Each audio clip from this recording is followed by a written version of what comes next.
नमस्कार, मैं आचार्य आलोक आपका फिर से स्वागत करता हूं। आज हम बात करेंगे दुर्घटना, पीड़ा, कष्ट को लेकर। जीवन है तो स्वाभाविक है, कष्ट तो लगा ही रहेगा, पीड़ा आएगी ही आएगी, दुख आएगा ही आएगा, क्योंकि भाई सुख दुख ही संसार है। दुख के बाद अगर सुख आता है तो व्यक्ति को पिछला दुख भूल जाते हैं, लेकिन सुख के बाद अगर दुख आता है तो आदमी पिछला सुख याद करके भी दुखी हो जाता है। देखिए, कुंडली में जन्म के समय ग्रह किस आधार पे कैसे कैसे भाव में बैठते हैं, ये आपके पूर्व जन्म के कर्म बताते हैं। आप जैसे कर्म किए हैं उस आधार पे आपको जन्म होता है। कुंडली का 6, 8, 12 ये भाव जो है वो कष्ट का कहा गया है।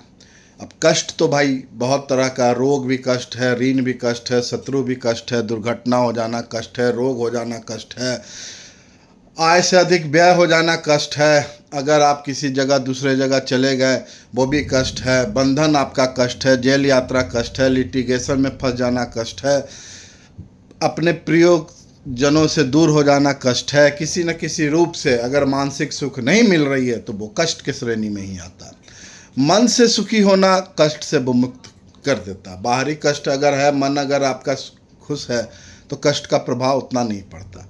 फिर भी कुंडली में जो पाप ग्रह कहे गए हैं, राहु, केतु, शनि, मंगल, कुछ हद तक चंद्रमा अगर छीन है, कृष्ण पक्ष का है तो वो भी पापी हो जाता है।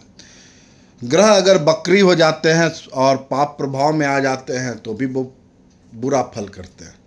छठे भाव का स्वामी इसमें महत्वपूर्ण भूमिका निभाता है, 8वें भाव का स्वामी, 12वें भाव का स्वामी और उसमें बैठे ग्रह भी।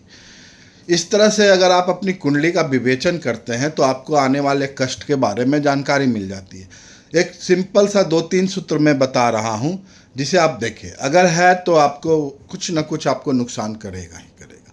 अगर शनि और मंगल आपस में दृष्टि कर रहे हैं तो आपको दुर्घटना होने की पूरी संभावना है, स्टीच लगने की पूरी संभावना है। अगर इसी तरह से राहु और मंगल आ रहा है तो आप गुस्से में आकर कुछ न कुछ गलती कर बैठेंगे, लड़ाई और विवाद में पड़ जाएंगे, जिससे आपको कष्ट हो जाएगा। शनि अगर चंद्रमा के प्रभाव में आ रहा है तो आपको धोखा मिल सकता है, आपके कार्य क्षेत्र में आपको कोई धोखा दे देगा, आपका पैसा कोई हड़प ले सकता है। इसी तरह से अगर शुक्र अगर विकृत हो गया, शुक्र अगर किसी तरह से पाप प्रभाव में आ रहा है तो आपको पत्नी की तरफ से कष्ट हो सकता है। पत्नी आपकी जार हो सकती है जिससे आपको कष्ट हो जाए, पत्नी रोगग्रस्त हो सकती है, आपका धन उसमें व्यय हो जाएगा, आप कष्ट में रहिएगा। रोग आपका पनप सकता है, उससे कष्ट में हो सकते हैं। शनि, मंगल, राहु, केतु ये और कुछ हद तक कृष्ण पक्ष का चंद्रमा ये बहुत महत्वपूर्ण भूमिका निभाता है आपके जीवन में कष्ट को लाने में। आप अपने कर्म को देखिए, कोशिश कीजिए कि सत्कर्म करें, किसी का जायज़ जो है वो उसे दे दीजिए। थोड़ा डिले हो सकता है लेकिन उसे गबन करने का ना सोचिए। परोपकार कीजिए, परमार्थ कीजिए। कुछ हद तक आपके पूर्व जन्म के जो पापकृत है उसे आप संतुलित कर सकते हैं।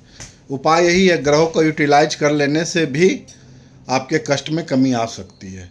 ध्यान दें अपने कुंडली पे, नहीं समझ में आए, अगर आपको लगता है कि जीवन में बहुत कष्ट आ रहा है, बेरोजगारी है, ऋण है, शत्रु हैं, तो एक बार आप कुंडली अपनी विवेचन कराएं, देखें कि कष्ट का निवारण कैसे हो सकता है। और अभी तक आप अपने मोबाइल से मेरे YouTube चैनल को सब्सक्राइब नहीं किए हैं तो ज़रूर से कर ले। अगर किसी तरह का कंसल्टेंसी चाहिए तो 9934968848 पे आप संपर्क कर सकते हैं। आपका बहुत बहुत धन्यवाद।